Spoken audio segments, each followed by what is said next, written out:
Mapagpalang araw sa ating lahat. Ako ang inyong lingkod, Elijah Paul John Valdez, at welcome sa ating daily devotions.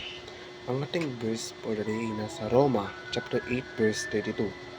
Sinasabi dito na, kung ang sarili niyang anak ay hindi niya ipinagkait, sa halip ay ibinigay para sa atin, tsak na ibibigay din niya sa atin ang lahat ng bagay. Napakatotoo nun. Idinadalangin natin kung ano ang nakikita natin bilang ang pinakamahusay na posibleng opsyon sa sandaling to. Ngunit ang katotohanan ay ang ating pananaw ay limitado sa kung ano ang alam natin ngayon, at madalas na marami pang iba na hindi natin posibleng malaman pa rin doon. Wala lang tayong lahat ng impormasyon para makita na mas malaki at mas magandang opsyon para sa atin at hindi pa natin nakikita.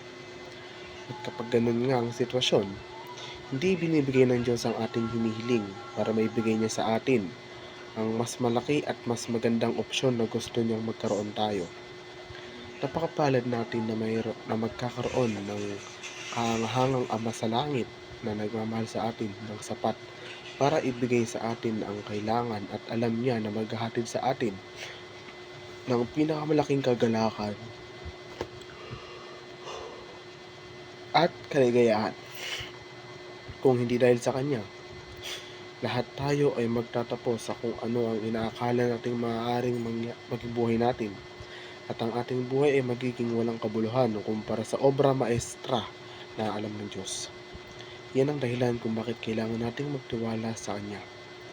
Kailangan nating gawin ang lahat ng ating makakaya upang makuha ang mga bagay na gusto natin, at pagkatapos ay lubos na pinagkakatiwalaan ang resulta. Pagtapos ang lahat ng ating magagawa, dapat tayong bumitaw at magtiwala sa Diyos. Ang kabutihan ng Diyos ay hindi katumbas ng anumang paglalarawan sa lupa. Para sa atin, ang mabuti ay nangangahulugang kabaliktaran ng masama. Sinasabi natin na maraming bagay ang mabuti: bakasyon, palakaibigang tao. Ang mga bagay na ito ay kasiyasiya sa ating mga gana, kasiyasiya sa isang panahon at nakakapagpatibay. Ngunit ang kabutihan ng Diyos ay higit pa sa isang panandaliang pakiramdam o isang komportableng sandali. Ang kabutihan ng Diyos ay higit pa sa anumang hangarin na maaari nating mapangarapin. Ang katangian ng Diyos bilang mabuti ay nangangahulugan na Siya ay napakahusay sa moral, pambihirang kagandahan, laging puno ng kagalakan, at nagbibigay ng marangyang mga regalo. Nagsimula ang mabuti sa Diyos. Sinisikap nating maging mabuti. Ito ay isang katangian na sinusubukan nating makamit. Ngunit para sa Diyos, mabuti kung sino Siya. Ang kabutihan ng Diyos ay hindi mailalarawan at higit sa pangunawa ng tao. Ang kabutihan ng Diyos ay higit sa kung anong sino Siya, kundi kung ano ang Kanyang ginagawa. Hindi na tayo ay magreklamo at magreklamo. Ang Diyos ay mabuti kahit na tayo ay tumalikod